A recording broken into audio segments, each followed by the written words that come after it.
திராவிட முன்னேற்ற கழகம் ஆட்சி வந்துச்சுன்னா 100% தமிழ்நாட்டில இருந்து நான் நீட் தேர்வை அடியோட ஒழிச்சு கட்டுவேன். ஒரு தத்தி ஒருத்தர் இருக்கிறான் பாருங்க, எதிர்கட்சியா இருக்கும் போது வந்து முதலமைச்சருக்கு பிறந்த தத்தி, அதாவது இன்னைக்கு வந்து துணை முதலமைச்சர் எலெக்ஷன் நேரத்தில் என்ன வாக்குறுதி கொடுத்தாங்கன்னா, நாங்க வந்த உடனே முதல் கையெழுத்து நீட்டை ஒழிப்போம்.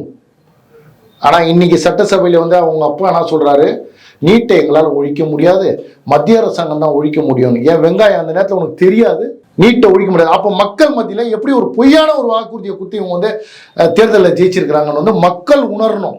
இன்னைக்கு இதை வச்சு ஒவ்வொரு பள்ளியிலையும் ஒவ்வொரு கல்லூரியிலையும் போயிட்டு மாணவர்களை எந்த அளவு வந்து இவங்க டார்ச்சர் பண்ணி கையெழுத்து இயக்கம் நடத்தினாங்க. எங்க போனா இவன் அந்த கையெழுத்து புத்து எங்க எத்தனை பேர் எந்த குப்பை தொட்டியில போட்டான் சார்? அது கையெழுத்து இல்லை சார், உணர்வு.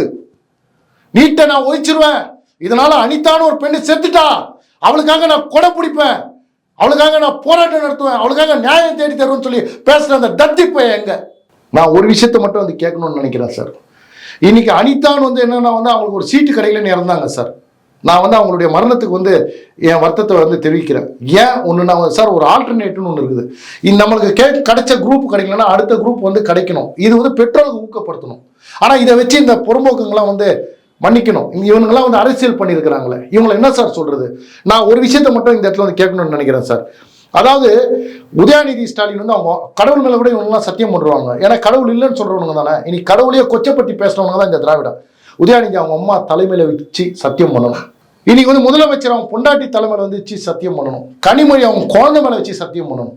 தயாநிதி அவங்க பையன் பசங்க மேல வந்து வச்சு சத்தியம் பண்ணணும்.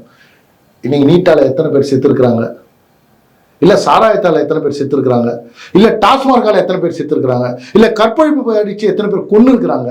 பார்க்க போனீங்கன்னா வந்து நீட்டோட இதுல தான் சார் அதிகமாக உயிரை வந்திருப்பாங்க. நான் கேட்குறேன், இன்னைக்கு டாஸ்மார்க் வேணாம், சாராயம் வேணாம், போதை வேணாம்னு வந்து போராடி இருக்கிறானுங்க. நான் இங்க இருக்கிற எவனாவது இல்லை, இங்க இருக்கிற கூட்டணியில் இருக்கிறவங்க எவனாவது போராடி இருக்கிறானா சார்?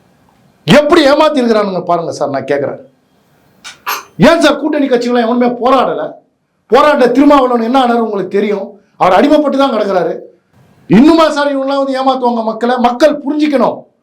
முதல் கையெழுத்து நீட்டுன்னு சொன்னான். ஆனால் இன்னைக்கு வந்து இந்தியா கூட்டணி வந்து ஆட்சிக்கு வந்தால் நாங்கள் வந்து கூட்டணின்னு சொல்கிறோம்.